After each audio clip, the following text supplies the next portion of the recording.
Well, welcome back to everybody that's taking an interest in some of the topics I've talked about so far, and I really want to keep things going here. And I just cannot believe, along with any of you, that the hits keep on rolling. Trump has got his appetite whet with such a direct success of his quick invasion of, or I would say it's invasion, yes, in one hand, and a capture, custody of a convicted felon in another. But whatever you want to make of this, it's just one of those things that's happened with success, and Trump is. It's like he's like a dog that's tasted blood and he can't get enough. He wants more. He's hungry, and I can see it. I mean, this has caused him to, in his attitude, to say all these things recently about so many different countries, and a lot of South American countries are not saying anything. They're keeping their mouths shut because they don't want to be onto his top 10 list, if that's what you want to call it.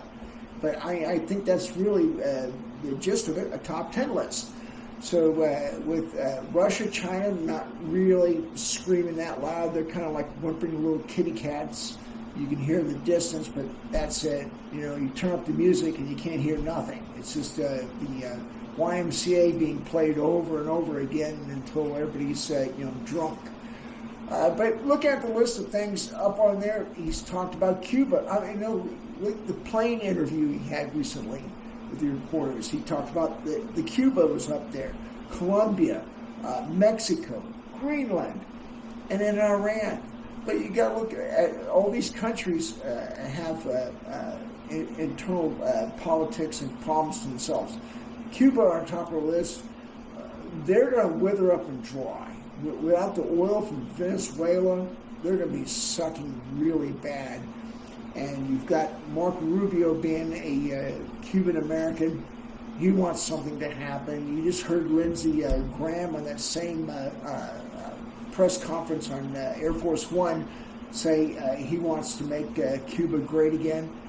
And then he's also talking about making Iran great again. But going back to Cuba, they're going to shrivel up real fast here the next couple of years if they're not getting any support, because they're a country that has no organic oil to their name. And then going back to Venezuela, Trump thinks he's going to just turn it over to the oil companies and they're going to start making lots of money. Nah. You go back to Iran. Iraq.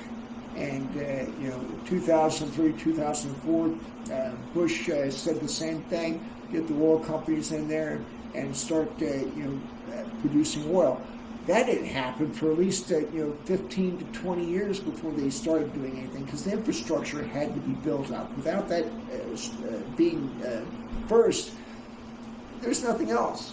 And the Maduro's government has destroyed the infrastructure there, and it's going to take the same amount of time, 10 to 15 years, maybe even 20 years to get that flowing again. And in the meantime, you're going to have the country going crazy. Because first of all, like I said before, the oil industry is nationalized. The government's going to have to change. The companies can't just go in there and take it over because the government's running everything. They still have a kind of functional military. They've got all kinds of political groups, all these governors of different provinces and stuff. You've got all kinds of interests of other folks that within the country itself, let alone the government, that want to have their hands on things. And then you have the outside political factions that want to get back in and accept the last elections results. But Trump's told everybody, nope, she's not getting it because she got a peace prize. And, of course, that's the ultimate sin of her accepting that peace prize that was supposed to have been his. I mean, that just kills Trump today, not having his peace prize. Even though he's gotten substitute peace prizes from FIFA and Israel, it's just he's still hungry to have that ultimate Nobel Peace Prize in his hands. Because he's crying because Obama got one for doing nothing, and all the others out there. But as I was saying, Cuba is going to shrivel up. Cuba had a number of 35 of its military killed that were protecting Maduro. They're not really screaming about it real big right now because they know that they're next on the plate. And then you got Colombia saying, "Oh hell no, you're not going to push us around." And of course, Trump is just going to take him like a little fly and flick him off his clothes real fast. And the thing is that Colombia is a democracy. You just can't go in there and just take him out. I mean, that's just not going to happen. At least not we know. I mean, Trump has done more for less than as we all expected to this date to be trying more things. And even our Congress hasn't done anything. Nothing at all. Then you got Mexico, Sheinbaum. I mean, I really love that lady. I mean, she's standing up to Trump and not wanting to buckle down to get on her knees for him. But he's just going to probably have. We all know that send drone launches and Delta Force or Special Forces units into after cartels in Mexico. No one's going to do anything. The Mexican army's not going to do anything. So it's just one of those things that these countries can't do anything. The UN's is worthless. So there's really no one out there. NATO's not going to do anything.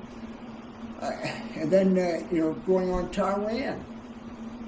Iran's going to implode. I mean, like I suspected, the mullahs, end up going to Russia. The IRGC generals might do something, but that's hard to see what happens. It's really got to be a wait out mode until what boils over from that. But Iran itself is suffering internally with a severe water shortage that's affecting a lot of their cities across the country, and especially Tehran not having pretty much of any water at all. And then the last thing you got to look at is Greenland. Greenland's a part of NATO, which Denmark, a lot of people might not know, Denmark owns Greenland. And Trump keeps saying, my God, hey, we got Russian and Chinese ships all surrounding it. We got to have it to protect our national security.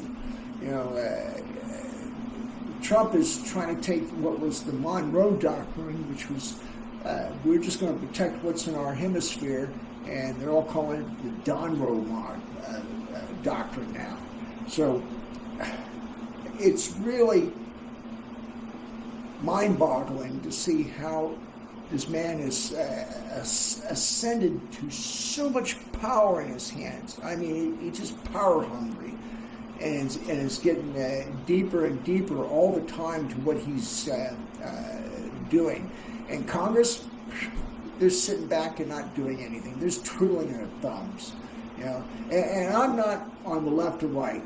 Being in the military, I'm apolitical. I just want to be able to stand up for the little man in America, because it has to earn a hard living. The middle class was paying all these taxes, to back up this government for him to do whatever he wants, because the rich are not paying taxes. Oh, hell no. And the poor are not paying enough taxes to do any good. So it's happening to us, the middle class, that's sucking us up. We're sucking the egg real hard here. And if anything, these 4 years that Trump will be as the president is going to be disastrous for our economy, to our national debt, and everything else. And we're saying we got to have somebody that's going to step up above the Republicans, above the Democrats, and do something. We got to have a centrist type of a government. We can't have this far left, far right, and everybody's attacking each other, and all the political violence that's going on. We can't have it. We have got to tone down all of the rhetoric and get some sanity to what's happening here, and get people that look at this from a centralized position of saying, hey, this is what is real here. This is what we can do, and get away from the far left and the far right, and work things together. It's got to take a big group of people with cojones that will get together and make it happen. Bigger heads have got to realize that this is not the way we can keep doing our country like this, because we will destroy our country. After 250 years of democracy, it's going to go away fast. And if we don't collectively step up and start hounding our elected officials to do something, and if not, vote them out. Oh, hell yeah, vote them all out. Let's get some new blood in. I don't care if they're Gen Zs or barely a 20-something-year-old, but if they can do something, my God, get up and do something. It's just not right that we sit back and not do anything. I've been in the military, and I could not get involved. Now, after being retired, I'm tired of seeing all this happening. I hope people will listen at least to what I'm saying and saying, hey, do something.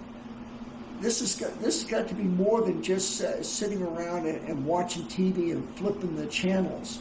We've got to say, this is real. Everybody around us is saying everything's fake. Well, gee, let's stand up and be real. Each and every one of us can be real. I think that can be the fact. So if you're all with me, please, like and subscribe, and pass the word on.